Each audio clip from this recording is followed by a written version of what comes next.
O dabar žiūrėkit, toksai yra, kaip pasakyti, 1914 metais, ne, 11 metais Garalevičius kartu su Kalvinskiu sukonstravo pirmąjį Lietuvoje sklandytuvą. Anksčiau buvo visur, kad Kulvinskis, o dabar naujoje enciklopedijoje, kad Kalvinskis. O kaip iš tikrųjų kokia pavardė? Ne. Kulvinski. Reikėtų turbūt neversti tos pavardės, o kaip originalė buvo. Yra duomenų, kad vyresnis leitenantas pagal tą rangą, koks buvo Kulvinski, Aleksandras Kulvinski. Ir jisai po to pirmo pasaulinio karo metais jisai buvo štabs kapitonas ir su orlaiviais Rusijos armijos dalyvavo vakarų Europoje frontuose.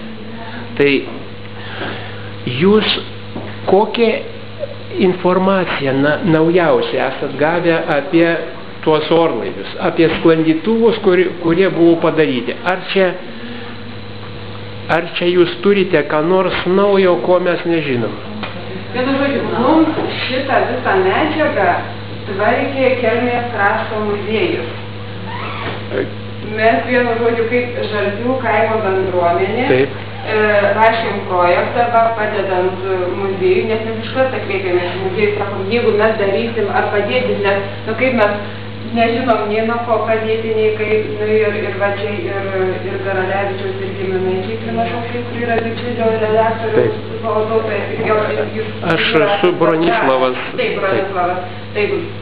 Tai va ir Bronislavas, ir jo žmona Michalina, ir tai jie jau daugiau visą medžiagą rinka Klimašauskai ir krašto muziejus. O mes dirbom tą juodąjį darbą ir renginėjom patalpą.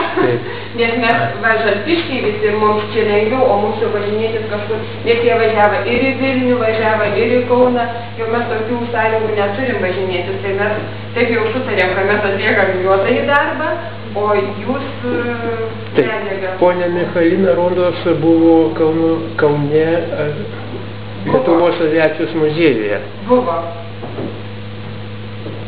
Sakykit, prašau, čia vat yra iš laikraščio iškarpa. Koks čia šaltinis yra? Čia nenurodyta. Ar jūs neturi duomenų? Kadangi čia mes vėlai šiais metais rudenį bandysime prisimint, pakelt visus turimus duomenis apie Garalevičiaus ir Kulvinskio bendrą šitą darbą ir o dabar matau iškarpą iš laikraščio. Aš pasidomėsiu, nes muziejus pasakai tikrų medžiagą rinką, tai aš paklausiu direktorės ir aš informuosiu jos. Ar mes galėtumėm kaip nors palaikyti ryšį ar per jūsų mamą? Nes aš turiu jos. Gerai. Nes pirmiausia, reiškia, specialistams norėtųsi žinot, kas iš kur va čia, sakykime, paimta.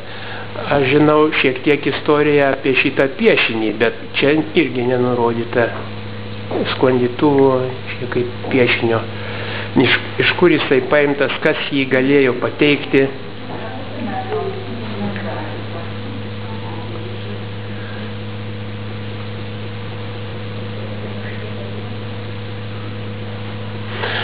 Kauno laikotarpis. Ar pas jūs jūsų archyve ar kokio literatūroje nėra užfiksuota jo fabrikėlio, kur vargonus ar jų detalės, muzikos instrumentus gamino. Nes čia nesimato iš Kauno laikotarpio jo veikimo nieko daugiau, išskyrus gal tą sklandytuvo piešinį. Ne, neturime nieko. Čia yra genealoginė lentelė, ji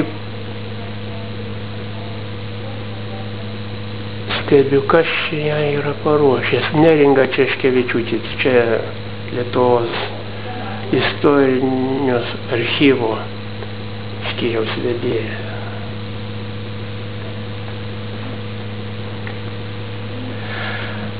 Ar galite keletą žodžių pasakyti apie tą šventę 135 metų gimimo? Šventė vadinasi Vyrą pagarbinti mūzą, žodžiai buvo pagal Jeronimo ragą, nes jau 130 metų sukanka ir pirmaisiais Odisėjos žodžiais. Daug žmonių dalyvavo. Jeigu jūs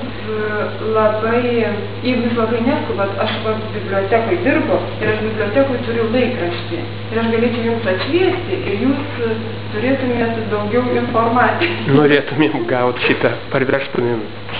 Gerai, nes pas mūsų kaip tik ir šventėje dalyvavo, kaip jau sakiau, Bronislovas Klimašauskas, jisai šventės vedantysis buvo kartu su Juozu Šalkausku, radijo diktoriumi, nes jisai kaip jau gimė Žalpių žentas yra jo žmona yra iš Žalpių kilimo.